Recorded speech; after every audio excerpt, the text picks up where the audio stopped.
बिस्मिल्लाहिर्रहमानिर्रहीम। अस्सलाम वालेकुम to all the doctors and the pharmacist and other health care professionals.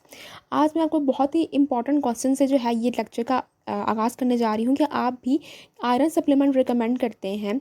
और आयरन सप्लीमेंट जब रिकमेंड कर रहे होते हैं तो अक्सर देखते हैं कि आयरन सप्लीमेंट या फिर मल्टीविटामिन्स के अंदर जो आयरन का नाम है वो डिफरेंट है। कहीं पर फेरस फ्यूमेरेट लिखा हुआ है, कहीं पर फेरस ग्लूकोनेट लिखा है, कहीं आयरन बिस्ग्लाइसिनेट और कहीं आयरन पॉलीसेकेराइड कॉम्प्लेक्स लिखा हुआ है। और इसी तरह बहुत से डिफरेंट नेम्स जो हैं वो इसके आयरन के होते हैं। तो इन सब में क्या फ़र्क है, क्या हमने कभी गौर किया है? तो आज मैं आपको बताने जा रही हूँ इन सब के दरमियान क्या डिफरेंस होता है, किसके साइड इफ़ेक्ट ज़्यादा हैं, किसके कम है, कौन ज़्यादा एफिकेशियस है और कौन कम एफिकेशियस है, और किस कंडीशन में आपको कौन सा जो है वो रिकमेंड करना चाहिए। So iron supplement should be chosen wisely. तो सबसे पहले हम लोग स्टार्ट करते हैं फेरस सल्फेट से। फेरस सल्फेट जो है हमारे पास बेसिकली जो आयरन के सॉल्ट होते हैं वो दो तरह के होते हैं। एक होता है फेरस सॉल्ट्स होते हैं और एक होता है ferric salt. Ferric salt usually complex के फॉर्म में होते हैं, लाइक इसके साथ कोई ना कोई एक एडिशनल जो है वो कंपाउंड अटैच होता है, जिसकी वजह से जो है इसकी एब्जॉर्प्शन थोड़ी सी जो है वो डिफरेंट की जाती है, इसके साइड इफेक्ट थोड़े कम किए जाते हैं। और फेरस के जो है ये एज इट इज सॉल्ट जो है ये एब्जॉर्ब होता है। अगर हम लोग इनके टाइप्स देखें तो हमारे पास फेरस सॉल्ट में आ जाता है ferrous sulphate, ferrous gluconate and ferrous fumarate. अगर इनका अमाउंट पर एलिमेंट मतलब एक टैबलेट के अंदर कितने मिलीग्राम ऑफ द आयरन ये डिलीवर करता है, क्योंकि ये भी एक तरह से जो है वो पूरा एक वो सॉल्ट बना हुआ है ना, फेरस सॉल्ट है ये, तो यानी आयरन सॉल्ट है। तो ये कितना जो है वो फेरस सल्फेट जो है वो डिलीवर करेगा, आयरन बाकायदा एलिमेंटल आयरन कितना डिलीवर करेगा, तो वो हमें पता चलता है कि फेरस सल्फेट जो है वो 65 मिलीग्राम डिलीवर करता है, फेरस ग्लूकोनेट 35, फेरस फ्यूमेरेट जो है वो 100 मिलीग्राम करता है। पहले हम लोग जो है फेरस सॉल्ट्स को डिस्कस कर लेते हैं। हमारे पास जो मोस्ट कॉमनली प्रिस्क्राइब्ड होने वाले फेरस सॉल्ट्स हैं वो तीन हैं, जिनमें मैंने आपको नाम बता दिए, ferrous sulphate, gluconate and ferrous fumarate. ठीक है, अब हम लोग स्टार्ट करते हैं फेरस सल्फेट से। फेरस सल्फेट बहुत कॉमनली प्रिस्क्राइब्ड होता है, डिफरेंट नेम से भी आता है, फॉरवर्ड के लाइक कम्बिनेशन में भी ज़्यादातर ये यूज़ होता है, ऐसे simple as a single salt के तौर पे भी इसका सप्लीमेंट आते हैं, और कम्बिनेशन में आता है, लाइक फॉरवर्ड की फॉर्म में आता है, फिर फॉरवर्ड की फॉर्म में आता है। तो ये कम्बिनेशन की फॉर्म में भी आता है, लाइक दूसरे vitamin like vitamin C, vitamin B9, B12, इनके साथ कम्बिनेशन में भी ये प्रोडक्ट्स आते हैं। लेकिन क्योंकि अभी हम लोग इंडिविजुअल सॉल्ट, हम किसी ब्रांड को टारगेट नहीं कर रहे, हम लोग बात कर रहे हैं कि उसमें मौजूद जो एक इंडिविजुअल सॉल्ट है आयरन का, उसकी क्या खसूसियात हैं और उसके क्या साइड इफ़ेक्ट्स हैं। तो फेरस सल्फेट बहुत कॉमनली प्रिस्क्राइब हुआ जाता है और ये बहुत इसकी लो कॉस्ट है। सबसे इंपॉर्टेंट बात है कि इसकी लो कॉस्ट होती है, ये हाईली प्रिस्क्राइब है, और इसको कंसिडर किया जाता है कि ये फर्स्ट लाइन है ट्रीटमेंट किसके लिए, आयरन डेफिशिएंसी एनीमिया के लिए ये फर्स्ट लाइन ट्रीटमेंट है। मोस्टली ये प्रेगनेंसी में भी ये यूज़ होता है, मेंस्ट्रुएशन रिलेटेड जो एनीमिया होता है उसमें भी यूज़ होता है, और जनरल आयरन डेफिशिएंसी एनीमिया किसी भी वजह से जो आयरन डेफिशिएंसी किसी भी गैस्ट्रिक डिसऑर्डर की वजह से अगर हो रहा है तो ये रिकमेंड किया जाते हैं आयरन सॉल्ट्स।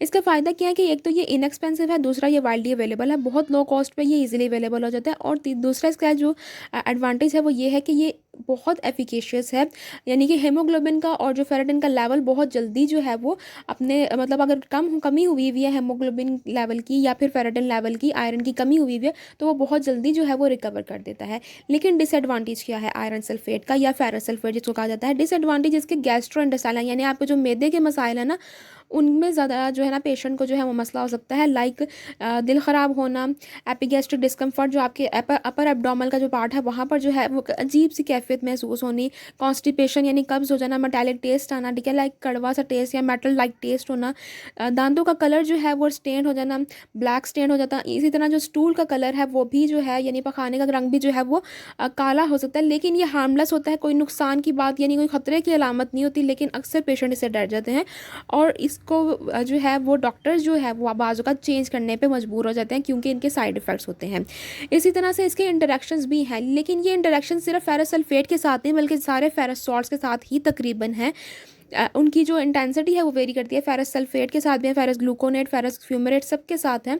सबसे पहला तो ये है कि इसको किसी भी जो है वो दूध या दही इस तरह के जो प्रोडक्ट हैं उनके साथ नहीं लिया जा सकता। अगर दूध या दही या चाय या किसी भी तरह का डेयरी प्रोडक्ट लेना है तो वो कम से कम 2 घंटे के फासले से लिया जाएगा आयरन सप्लीमेंट के साथ। अगर आयरन सप्लीमेंट ले लिया है तो उसके 2 घंटे बाद जो है दूध या चाय या दही कोई भी इस्तेमाल किया जाएगा उससे, या फिर अगर दूध या चाय अगर आपने पी है तो 2 घंटे बाद आयरन सप्लीमेंट लें। इसी तरह कोई भी कैफ़ीन कंटेनिंग प्रोडक्ट जैसे चाय होती है, कॉफ़ी होती है, कुछ चॉकलेट्स के अंदर कैफ़ीन होता है, तो उसका भी इसी तरह से जो है वो आपको गैप देना पड़ेगा कम से कम 2 घंटे का। और इसी तरह से कैल्शियम सप्लीमेंट के साथ भी यही केस है। फिर आ जाते हैं एंटासिड, जो तेज़ाबियत के लिए यूज़ होते हैं सिरप, उनको एंटासिड कहा जाता है, ठीक है। इनके साथ भी आप जो है आयरन सप्लीमेंट वो नहीं ले सकते। कोई भी आयरन सप्लीमेंट या किसी भी मल्टीविटामिन के अंदर अगर आयरन सॉल्ट है तो उस पर भी यही जो है वो कंडीशंस जो है वो अप्लाई होंगी। इसको तकरीबन 2 घंटे का फासला आपको देना पड़ेगा एंटासिड से भी। उसके बाद आ जाता है खाने के साथ जो है ना, अच्छा आयरन सॉल्ट का ये होता है फेरस सल्फेट, ख़ास तौर पे इसकी बात कर रही हूँ मैं, कि ये ज़्यादातर जो है ना खाली पेट पे जो है ज़्यादा अच्छा असर करते हैं, लेकिन खाली पेट होने की वजह से बाज़ औक़ात जो इसके साइड इफ़ेक्ट हैं वो ज़्यादा प्रोमिनेंट होते हैं, मतलब पेशेंट को ज़्यादा साइड इफ़ेक्ट्स जो हैं वो महसूस हो सकते हैं, उसके नुकसानात। तो ये प्रेफर किया जाता है कि खाने के साथ ले लिया जाए अगर उसको मैदे में किसी किस्म का मसला आ रहा है तो। और अगर आप कोई भी विटामिन सी कंटेनिंग प्रोडक्ट या फिर लाइक जूस आप ले लेते हो जिसमें विटामिन सी होता है, ऑरेंज जूस या लेमनेड ले लेते हो आयरन टैबलेट के बाद, तो ये इसकी एब्जॉर्प्शन को अच्छा कर देगा, ठीक है। फिर आ जाता है हमारे पास कुछ ऐसे इंटरेक्शन जो मेडिसिन के साथ होते हैं, जिसमें हमारे पास आ जाती है बिसफॉस्फोनेट, फॉर एग्जांपल एल्ड्रोनेट आ जाता है। फिर लीवोडोपा के साथ आयरन सप्लीमेंट नहीं लेते। फिर पेनासिलामाइन के साथ नहीं लिया जाता। फिर क्यूनोलॉन एंटीबायोटिक के साथ नहीं लिए जाते आयरन सप्लीमेंट। लाइक क्यूनोलॉन एंटीबायोटिक में आ जाता है सिप्रोफ्लॉक्सासिन एंड लिवोफ्लॉक्सासिन आ जाता है। ये बहुत कॉमनली प्रिस्क्राइब होने वाली एंटीबायोटिक्स हैं और ये अक्सर जो है मिस्टेकनली पेशेंट जो है वो ले रहा होता है इन दोनों को साथ, या कोई ना कोई जो है वो मेडिकल स्टोर से उनको लगता है कि शायद मेडिकल स्टोर वालों को लगता है कि शायद इन दोनों को देना ठीक है, मल्टीविटामिन के साथ एंटीबायोटिक दे दी, लेकिन अगर वो आयरन है उसके अंदर तो इसकी एब्जॉर्प्शन जो है, इनकी एब्जॉर्प्शन भी कम हो जाती है, ठीक है। फिर इसी तरह थायराइड जो मेडिकेशन है लाइक लिवोथायरॉक्सिन, उसके साथ आयरन सप्लीमेंट नहीं लेते। इसी तरह टेट्रासाइक्लिन जैसे डॉक्सीसाइक्लिन हो गई या डॉक्सा के नाम से आती है, वाइब्रामाइसिन के नाम से आ जाती हैं। फिर इस तरह माइनोसाइक्लिन के साथ भी ये आयरन टैबलेट नहीं लेनी, ठीक है। उसके बाद आ जाते हैं हमारे पास फेरस फ्यूमेरेट की तरफ। अब हम चलते हैं नेक्स्ट सॉल्ट की तरफ, फेरस फ्यूमेरेट।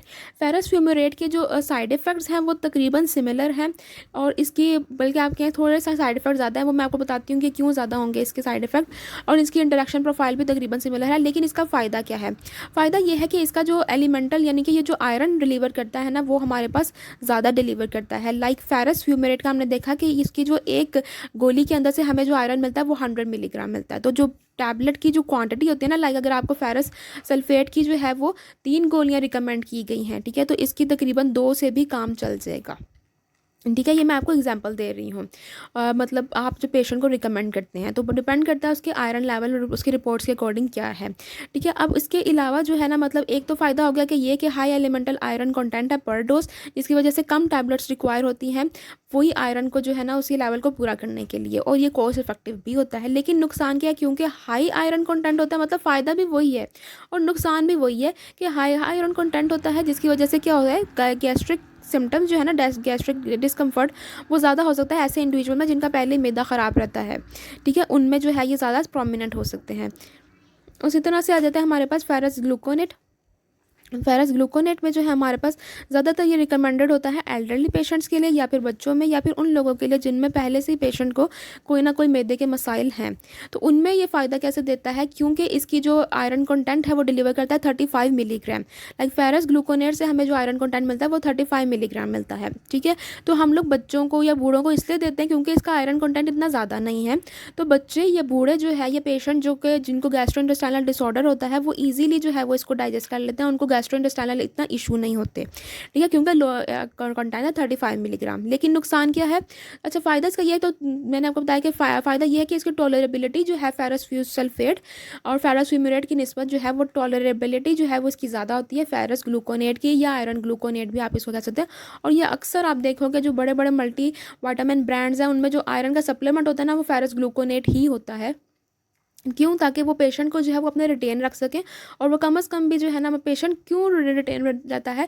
क्योंकि जो किसी भी दवाई को अगर कोई भी दवाई या किसी पेशेंट को नुकसान पहुंचा रही है तो वो पेशेंट जो है वो जल्दी घबरा जाएगा।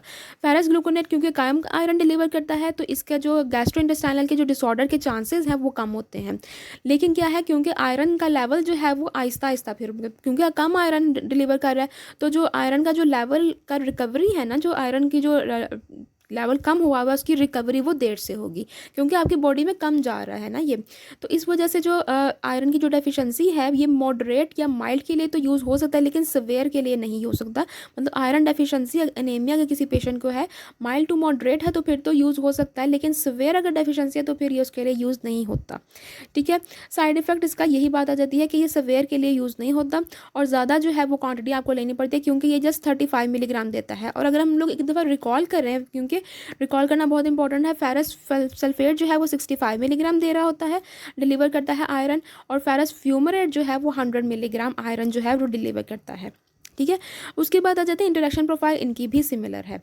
उसके बाद हम लोग चलते हैं फेरस कॉम्प्लेक्सेस की तरफ। फेरस कॉम्प्लेक्सेस असल में हैं क्या? ओके, सो फेरस कॉम्प्लेक्सेस में हमारे पास आ जाता है आयरन बिस्ग्लिसिनेट आ जाता है, आयरन पॉलीसेक्राइड आ जाता है, पॉली माल्टोज आ जाता है, प्रोटीन सक्सिनाइलेट आ जाता है, आयरन या फिर फेरिक सिट्रेट आ जाता है, फेरिक माल्टोल आ जाता है, और इसी तरह लाइपोसोमल आयरन भी इसी में इंक्लूड होता है। लेकिन पहले हम लोग देख लेते हैं आयरन कॉम्प्लेक्सेस होते हैं क्या। ये असल में एक केमिकल कंपाउंड है जिसमें आयरन एटम को जो है वो बाउंड किया जाता है दूसरे मॉलिक्यूल्स के साथ या फिर आयंस के साथ, यानी कि एक लाइगेंड बन जाता है, जिसकी वजह से उनकी एक स्पेसिफिक ज्योमेट्री हो जाती है, उनका एक खास स्ट्रक्चर होता है जो कि अफेक्ट करता है उनकी सोलिबिलिटी को भी, उनकी एब्जॉर्प्शन को, उनकी स्टेबिलिटी को, और इसी तरह से उनकी साइड इफेक्ट प्रोफाइल भी जो है वो वेरी करता है। ठीक है, मतलब साइड इफेक्ट प्रोफाइल जो है बेसिकली अगर हम लोग ओवरऑल इनका कंपैरिजन देखें ना, तो आयरन जो सॉल्ट्स है ना उनकी एफिकेसी अच्छी है, लेकिन उनका साइड इफेक्ट्स ज़्यादा हैं। आयरन कॉम्प्लेक्सेस के जो है वो एफिकेसी थोड़ी सी कम है, एब्जॉर्प्शन थोड़ी कम है आयरन सल्फेट वो सॉल्ट्स की निस्बत, लेकिन इनकी साइड इफेक्ट जो है वो भी कम है। तो जिनको साइड इफेक्ट ज़्यादा महसूस होते हैं तो उनको आप ये दे सकते हैं। उसके बाद सबसे पहले हम लोग स्टार्ट करते हैं आयरन बिस्ग्लिसिनेट। आयरन बिस्ग्लिसिनेट में क्या है, आयरन बाउंड हुआ होता है 2 ग्लिसिन मॉलिक्यूल के साथ इन अ चिलेट रिंग, जो को प्रोटेक्ट करती है उसको डाइटरी इनहिबिटर्स से, जैसे फाइटेट जो कि अक्सर हमारे पास ग्रेन में मौजूद होता है। अच्छा, यहाँ पर भी एक बड़ा इंपॉर्टेंट इंटरेक्शन है कि जो आपके फाइटेट्स है ना इनके साथ आयरन इंटरेक्ट कर जाता है। इसी तरह के टी में भी जो है वो हमारे पास होते हैं टैनिन्स, चाय के अंदर जो है वो टैनिन्स मौजूद होते हैं जो कि आयरन के साथ कॉम्प्लेक्स फॉर्म कर लेते हैं और आयरन को एब्जॉर्ब नहीं होने देते हैं। इसी तरह कैल्शियम भी आयरन के साथ जो है वो इंटरेक्शन कॉज करता है। तो ये इन आयरन बिस्ग्लिसिनेट इस्तेमाल करने का फ़ायदा क्या होता है कि ये जो है ना इंटरेक्शन से आप बच जाते हैं। ठीक है, मतलब आपका जो आयरन है वो सही तरह से एब्जॉर्ब हो जाता है, जितना आपने आयरन लिया वो एब्जॉर्ब हो जाता है, उसके इंटरेक्शन बहुत कम हो जाते हैं। तो आयरन बिस्ग्लिसिनेट भी एक ऐसी फॉर्म है जो अब बहुत ज़्यादा जो मल्टीविटामिन ब्रांड है अब यूज़ करना शुरू कर दिया उन्होंने, कि अपने मल्टीविटामिन के अंदर अक्सर जो है वो आयरन बिस्ग्लिसिनेट डालें। मल्टीविटामिन के अंदर जो सिंपल आयरन आप कम देखेंगे ना वो बहुत कम ऐसे होंगे, बड़े ब्रांड्स होंगे जो सिर्फ आयरन मतलब इस तरह के जो कम्प्लेक्स को जो है वो एज अ सिंगल सप्लीमेंट के तौर पे, यानी आयरन सप्लीमेंट जो सिर्फ आयरन सप्लीमेंट है वो उसमें आयरन बिस्ग्लिसिनेट होगा। मोस्टली जो है वो फेरस ग्लूकोनेट या फेरस फ्यूमरेट ही होंगे। ठीक है, हाँ मल्टीविटामिन के अंदर जो है वो क्योंकि इसकी क्वांटिटी थोड़ी होती है तो वो बिस्ग्लिसिनेट डाल देते हैं। वजह क्या थोड़ी क्वांटिटी डालने का, क्योंकि ये एक्सपेंसिव होते हैं। इनके एक देखें फॉर्मुलेशन एक प्रॉपर तरीके से ये बन रहे हैं, इनकी स्ट्रक्चर एक प्रॉपर तरीके से क्रिएट हो रहा है, तो ये एक्सपेंसिव होते हैं बहुत ज़्यादा। लाइक अगर आयरन की सिंपल गोली जो है वो 3 या 4 रुपए की है, तो इनकी गोली जो है आयरन बिस्ग्लिसिनेट की 30 to 40 रुपीज़ की है। ठीक है, पाकिस्तानी रुपीज़ की मैं बात कर रही हूँ फ़िलहाल। अच्छा, अगर हम लोग इनकी बायोअवेलेबिलिटी देखें तो फेरस सल्फेट की निस्बत जो है इनकी बायोअवेलेबिलिटी अच्छी है, एब्जॉर्ब्ड हो जाते हैं अमाइनो एसिड ट्रांसपोर्टर के साथ। ठीक है ना, और अमाइनो एसिड ट्रांसपोर्टर के ज़रिए जो है ये ट्रांसपोर्ट होते हैं, क्योंकि 2 ग्लिसिन मॉलिक्यूल अटैच होते हैं ना। ग्लिसिन क्या है, ये अमाइनो एसिड है, तो इसीलिए जो है ये एब्जॉर्ब अच्छा हो जाता है और ये इफेक्ट नहीं होता, लेस इफेक्ट होता है बाय द फाइटेट्स। ये अक्सर बहुत कॉमनली यूज़ होता है, वाइल्डली मल्टीविटामिन्स में मौजूद होते हैं और अक्सर जो है ये रिकमेंड किया जाता है प्रेगनेंसी में, चिल्ड्रन में कोई आयरन डेफिशिएंसी हो या प्रेगनेंसी में आयरन डेफिशिएंसी हो या फिर गैस्ट्रोइंटेस्टाइनल में, या जिनके मैदे जो है वो पहले से ही कोई ना कोई मैदे की बीमारी से सफ़र कर रहे हैं, उन इंडिविजुअल्स को यह रिकमेंड किया जाता है। अच्छा, फ़ायदा इसका यही है कि क्योंकि इसके साइड इफेक्ट कम होते हैं और ये लोअर डोज पे भी इफेक्ट होता जाता है, लेकिन नुकसान इसका ये है कि थोड़े बहुत साइड इफेक्ट इसके हैं। ऐसा नहीं है कि कोई मेडिसिन, मैं आपको ये क्लियर कर दूँ कि कोई मेडिसिन एलोपैथिक में ऐसी तक नहीं है कि किसी का कोई एक साइड इफेक्ट भी ना हो, तकरीबन सभी के कोई ना कोई साइड इफेक्ट ज़रूर होते हैं। ठीक है, इसी तरह से जो है ना ये एक्सपेंसिव बहुत ज़्यादा है आयरन सप्लीमेंट, जो नॉर्मल आयरन जो सॉल्ट है उनकी निस्बत, जैसे मैंने आपको बताया कि लाइक 30 टाइम्स जो है ना उसका डिफरेंस आ जाता है। ठीक हो गया, तो ये हमारे पास आयरन उसके बाद आ जाती है फेरिक या आयरन पॉलीसेकेराइड कॉम्प्लेक्स। इसमें क्या होता है, आयरन पॉलीसेकेराइड जो है वो कम्प्लेक्स कंपोज्ड हुआ होता है, मतलब ये आयरन पॉलीसेकेराइड जो है वो कंपोज्ड हुआ होता है फेरिक आयन यानी Fe3+ से इनकैप्सुलेट हुआ होता है, जो कि स्टार्च या फिर डेक्स्ट्रॉन बेस्ड पॉलीसेकेराइड शेल के अंदर। इसकी एब्जॉर्प्शन जो है वो स्लो होती है, एंजाइम डिपेंडेंट इसका रिलीज होता है स्मॉल इंटेस्टाइन में। बायोअवेलेबिलिटी इसकी मॉडरेट है, इतनी अच्छी बायोअवेलेबिलिटी आप इसको नहीं कह सकते कि ये है। हाँ, ये क्रॉनिक जो है ना अनीमिया में ये यूज़ होता है। क्यों यूज़ होता है, क्योंकि इसकी जो है ना गैस्ट्रो इंटेस्टाइनल टॉलरेंस यानी मैदे में ये अच्छा जो है ना मतलब काम कर जाता है, मैदे को इतना नुकसान नहीं पहुंचाता, जेंटल है ये। उसके बाद अगर हम लोग देखें कि आयरन पॉलीसेकेराइड के अगर हम लोग साइड इफ़ेक्ट्स देखें तो साइड इफ़ेक्ट्स क्या हैं कि इसकी स्लो और आयरन रिलीज़ करता है, मतलब आयरन के जो रिलीज़ है ना मतलब इतना ज़्यादा आयरन रिलीज़ नहीं करता, जिसकी वजह से ये टाइम लेता है अपने जो पेशेंट का जो नॉर्मल आयरन है ना उस लेवल तक पहुंचाने के लिए, पेशेंट को नॉर्मल आयरन लेवल तक पहुंचाने के लिए ये टाइम रिक्वायर्ड करता है। फिर आ जाता है हमारे पास आयरन पॉलीमाल्टोज भी। अच्छा, यहाँ पर मैं आपको ब्रांड नेम्स भी अगर बताती चलूँ तो ये हमारे पास जो फेरस बिस्ग्लाइसिनेट या आयरन बिस्ग्लाइसिनेट है, ये काफ़ी ज़्यादा डिफरेंट ब्रांड नेम से आता है, आयरन टैबलेट के नाम से भी आता है, जो कि एक बहुत फेमस टैबलेट है। इसी तरह फेरस आयरन का पॉलीसेकेराइड कॉम्प्लेक्स भी जो है अपना आयरन 1 टैबलेट जो ये कैप्सूल्स की फॉर्म में भी जो है वो आता है। आयरन कॉम्प्लेक्स आपने देखे होंगे इसके आयरन 1 कैप्सूल्स आ जाते हैं। फिर आयरन पॉली माल्टोज आ जाता है, जो कि माल्टोफल सिरप आ जाता है, माल्टोफल सिरप या फिर पॉली माल्ट सिरप आ जाता है। ठीक है, ये मैं पाकिस्तानी ब्रांड्स के नाम बता रही हूँ, लेकिन ये है कि डिपेंड करता है, क्योंकि देखें जहाँ इसका फ़ायदा है वहाँ पर थोड़े बहुत साइड इफ़ेक्ट्स तो हैं ही। हर पेशेंट की प्रोफाइल डिफरेंट होती है, उसकी जो साइड इफ़ेक्ट जो उसकी क्या कहते हैं उसको गैस्ट्रोइंटेस्टाइनल जो कंडीशन है, जो उसके मैदे की कंडीशन है वो हर एक की डिफरेंट होती है। फिर आ जाता है हमारे पास आयरन पॉलीमाल्टोज। पॉलीमाल्टोज में क्या होता है, फेरिक हाइड्रोक्साइड स्टेबलाइज हुआ था बोधा पॉलीमाल्टोज यानी कार्बोहाइड्रेट शेल के साथ। इसका कंट्रोल रिलीज जो है वो आयरन मतलब पैटर्न है कि ये कंट्रोल रिलीज आहिस्ता आहिस्ता जो है वो आयरन को रिलीज करती है, जिसकी वजह से साइड इफेक्ट जो है वो मैदे में इतने ज़्यादा नहीं होते और मॉडरेट एब्जॉर्प्शन रेट है। उन लोगों के लिए अच्छी है जो कि फेरस साल्ट्स को जो है वो टॉलरेट नहीं कर सकते, उनके लिए पॉलीमाल्टोज भी अच्छा होता है। और ये सिरप्स की फॉर्म में भी बहुत ज़्यादा अवेलेबल देखे गए हैं। पॉलीमाल्टोज सिरप बहुत ज़्यादा अवेलेबल होते हैं, तो ये बच्चों की में भी अक्सर जो है वो रिकमेंड किया जाता है उनमें अगर डेफिशिएंसी हो तो। और इसके साइड इफ़ेक्ट प्रोफाइल जो अगर हम लोग देखें तो इनकी बायोअवेलेबिलिटी कम है, यानी कि ये इनकी जो जितना ये खून में दाखिल होता है वो ज़रा कम है मिकदार, यानी आयरन जो है ये टाइम लेता है। यानी कि अगर आप लोग आयरन पॉलीमाल्टोज के ज़रिए आयरन ले रहे हैं तो आप समझे कि एक तरह से ये कंपनीज़ हैं। आयरन पॉलीमाल्टोज जो है ना, मतलब मैं आपको एग्जाम्पल दे रही हूँ कि एक कंपनी है तो उसने उसका काम है आयरन को रिलीज़ करना। आयरन पॉलीमाल्टोज एक कंपनी है और उसका काम है आयरन को रिलीज़ करना, लेकिन ये कंपनी थोड़ा सा स्लो काम करती है। ठीक है, तो ये स्लोली देगी, लेकिन जो फेरस सल्फेट है वो कंपनी ज़्यादा काम करती है। ठीक है, ज़्यादा जल्दी काम करती है, तो वो जल्दी आयरन प्रोवाइड कर देते हैं, लेकिन उसके नुकसानात हैं ज़्यादा, इसके नुकसानात कम होते हैं इन सॉल्ट्स के। ठीक है, तो ये चीज़ें वेरी करती हैं। तो ये हम इन सॉल्ट्स को या इन कॉम्प्लेक्सेस को हम लोग उस टाइम तो कंसिडर ज़रूर कर सकते हैं जब आपके पास थोड़ा सा टाइम हो कि आप आयरन की डेफिशिएंसी इतनी सुवेयर ना हो, नॉर्मल इसकी आयरन डेफिशिएंसी हो, तो तब उस टाइम जो है वो आप ले सकते हो। लेकिन अगर आयरन डेफिशिएंसी बहुत ज़्यादा सुवेयर है तो फिर आपको जो है वो दूसरी तरफ जाना पड़ेगा। ठीक है, डिपेंड करेगा भी पेशेंट की कंडीशन पे, उसको आईवी लगता है या उसको जो है वो फेरस सॉल्ट्स की तरफ लेके जाया जाता है। फिर उसके बाद आ जाता है आयरन पॉलीसक्सिनाइलेट। ये भी इतना कॉमनली अवेलेबल नहीं है, बहुत वाइडली अवेलेबल सॉल्ट नहीं है जितना फेरस सल्फेट या फेरस फ्यूमेरेट वगैरह है, फेरस सॉल्ट है। इसमें क्या होता है, आयरन बाउंड हुआ होता है सक्सिनाइलेटेड मिल्क प्रोटीन के साथ, कैसीन, मतलब कैसीन के साथ जो है वो आयरन को बाउंड किया जाता है। ठीक है, जोड़ दिया जाता है, जिसकी वजह से क्या होता है कि इसकी एब्जॉर्प्शन, इसकी सॉल्युबिलिटी अच्छी हो जाती है।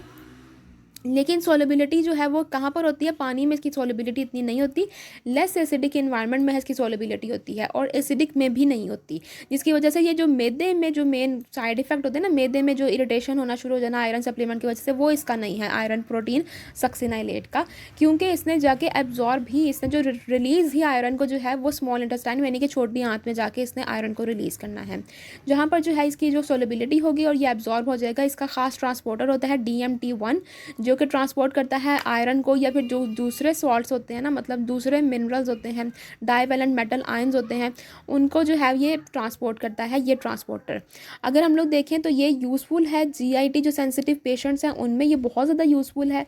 ठीक है, जिनमें अल्सर रहा हो या फिर बड़े बुजुर्ग हों, क्योंकि उनके मैदे की जो कंडीशन है वो अक्सर थोड़ी अनस्टेबल ही होती है, तो उनके लिए ये बड़ा बेनिफिशियल रहता है। देखें कि इसका जो है ना इसका ब्रांड नेम जो है हीमोकेयर सिरप के नाम से ये पाकिस्तान में अवेलेबल होता है, बाकी कंट्रीज़ भी देख सकती हैं। उसके बाद आ जाता है हमारे पास इसके एडवांटेजेस। अगर हम लोग देखें तो मैंने आपको बताया कि ये लेस आयरन क्योंकि रिलीज़ करती है स्टमक में, तो जिसकी वजह से जो इन्फ्लामेशन जो इरिटेशन है वो कम है। लेकिन इसकी मॉडरेट डिसएडवांटेज क्या है कि इसकी मॉडरेट एब्जॉर्प्शन है, इतनी हाई एब्जॉर्प्शन इसका नहीं होती और ये लेस वाइडली अवेलेबल है। सिर्फ इसका अब तक जो मतलब कम ही जो है ना, आप समझें कि इसकी अवेलेबिलिटी है मार्केट के अंदर।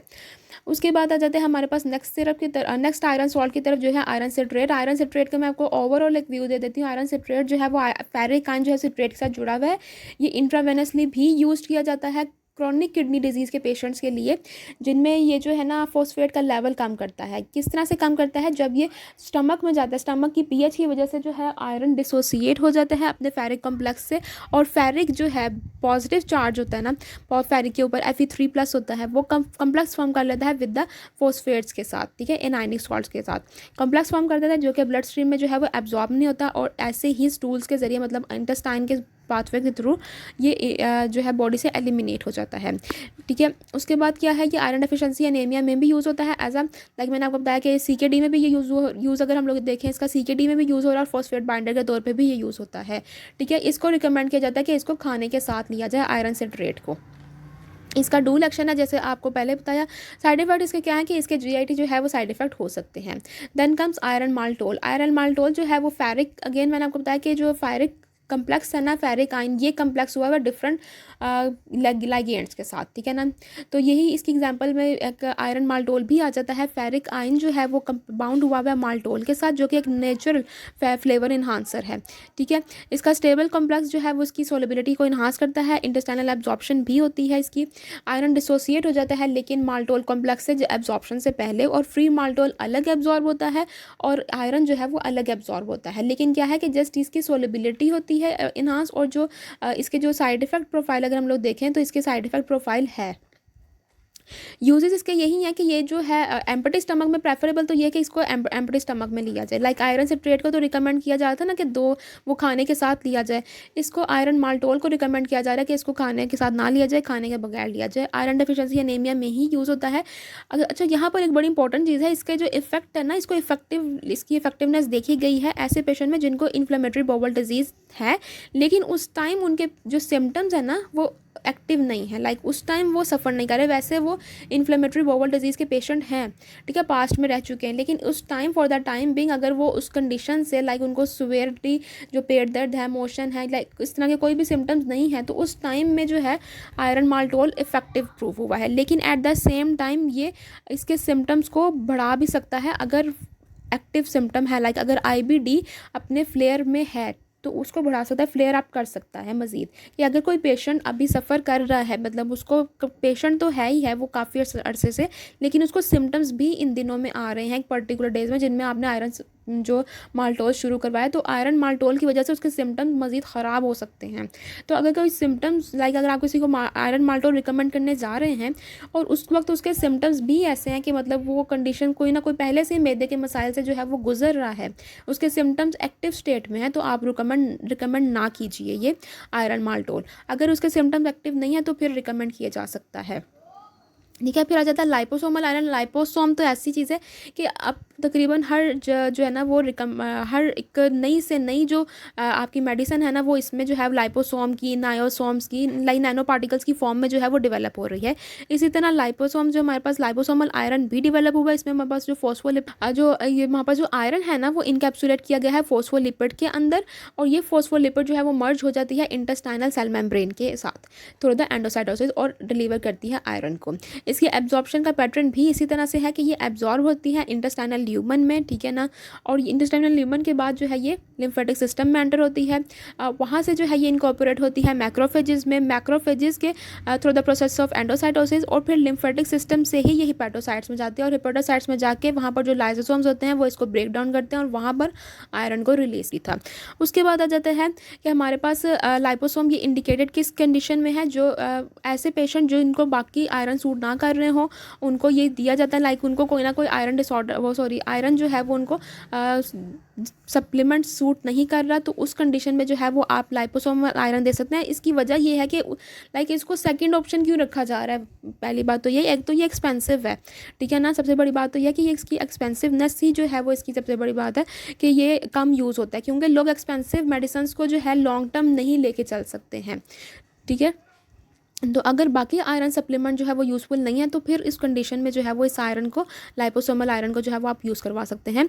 उसके बाद आ जाती है कार्बोनाइल आयरन। कार्बोनाइल आयरन भी बहुत ही जो है ना वो एक इम्पॉर्टेंट आयरन की फॉर्म है। ये भी जो है मार्केट में है, लेकिन इतनी वाइडली अवेलेबल नहीं है, ठीक है। इसमें जो हमारे पास अदर फॉर्म्स, ये किसी भी चीज़ में ना क्लासीफाई नहीं हो रहे आयरन की। ये जो फॉर्म्स है ना, कार्बोनाइल आयरन और heme iron polypeptide. Heme iron को भी हम डिस्कस करते हैं, लेकिन कार्बोनाइल आयरन मैं आपको पहले बता दूँ, ये जो हमारे पास आयरन पेंटा कार्बोनाइल है ना, इसकी थर्मल डिकम्पोजिशन की जाती है, जहाँ से ये हाईली प्योर एलिमेंटल जो आयरन है ना वो रिलीज होता है, और ये बहुत ज़्यादा प्योर होता है, ठीक है। लेकिन इसकी क्या है, ये स्लोली डिजॉल्व होता है एसिडिक इन्वायरमेंट में। ये एसिडिक इन्वायरमेंट इनके स्टमक के इन्वायरमेंट में डिजॉल्व होता है, लेकिन स्लोली डिजॉल्व होता है, जिसकी वजह से क्या होता है कि ये जो गैस्ट्रिक जो सिम्टम्स है ना, इनके मेदे को कितना नुकसान नहीं पहुंचाता, क्योंकि आयरन आहिस्ता आहिस्ता रिलीज़ हो रहा होता है।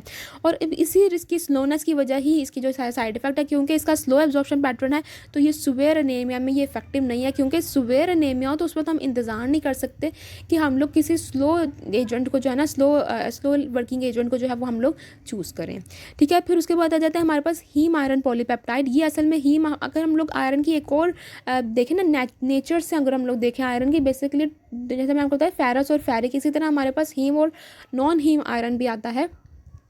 हीम आयरन जो है वो मोस्टली एनिमल प्रोडक्ट्स से हमें मिलता है, जैसे कि मीट, फिश, पोल्ट्री, इनसे मिलता है, ये बहुत रेडली एब्जॉर्ब हो जाते हैं। और नॉन हीम आयरन हमें प्लांट बेस्ड फूड से मिलता है, या फिर फोर्टिफाइड ये जो फूड है ना उनसे हमें मिलता है नॉन हीम आयरन। जैसे अभी हम लोगों ने ऊपर पढ़ा, तकरीबन ये सारे नॉन हीम आयरन हैं, ठीक है। और ये तकरीबन हमारे पास ये इतने एफिशिएंट भी नहीं है, और इनकी एब्जॉर्प्शन भी अफेक्ट होती है। लाइक विटामिन सी इनकी एब्जॉर्प्शन बढ़ा देगा, कैल्शियम इनकी एब्जॉर्प्शन कम कर देगा। लेकिन हीम आयरन के साथ ऐसा नहीं है। हीम आयरन जो है ना नेचुरली जो आपको मिलता है इन चीज़ों से, ये जो गोश्त वाली चीज़ें होती हैं ना उनसे मिलता है, और ये बहुत ही अच्छा एब्जॉर्ब हो जाता है। लेकिन यहाँ पर हमारे पास ये भी एक सिंथेटिक है, हीम आयरन पॉलीपेप्टाइड, जो ड्राइव हुआ है फ्रॉम द हीमोग्लोबिन से, ठीक है ना, हीम बाउंड आयरन से इन द एनिमल सोर्स, यानी कि किसी ना किसी एनिमल सोर्स से ऑब्टेन्ड हुआ है और उसको कन्वर्ट किया गया है सप्लीमेंट की फॉर्म में, ठीक है। अब वो बिल्कुल वैसा जो चीज़ एक सप्लीमेंट की फॉर्म में कन्वर्ट की गई हो, वो बेशक उसकी नेचर वही है, लेकिन वो थोड़ा सा प्रोसेस्ड हो चुकी होती है एज़ कम्पेयर टू जो कि आप नेचुरल फ़िश इस्तेमाल करें या मीट इस्तेमाल करें या पोल्ट्री लें, पोल्ट्री सोर्स से आप आयरन लें, वो उनकी एब्जॉर्प्शन और होगी और इसकी एब्जॉर्प्शन जो है वो थोड़ी सी डिफरेंट होगी, ठीक है। लेकिन ये क्या है कि इसकी एब्जॉर्प्शन फिर भी अच्छी होती है, इतनी बुरी एब्जॉर्प्शन इसकी नहीं है। ये एब्जॉर्ब होता है, heme iron polypeptide absorb intact via heme transporter, और ये कन्वर्ट होता है Fe2 इंटरसेलुलर पीएच से इंडिपेंडेंट होता है ये, ठीक है। ये उन लोगों के लिए यूज़ होता है जो कि जिनको बाकी आयरन जो है वो सूट ना कर रहे हों, ठीक है। सीकेडी के पेशेंट में भी ये अच्छा जो है वो अच्छी एफिकेसी इसकी देखी गई है। ऑल्दो कि इंट्रावेनस आयरन जो है वो सीकेडी के पेशेंट के लिए ज़्यादा अच्छा होता है, लेकिन इसकी भी देखी गई है।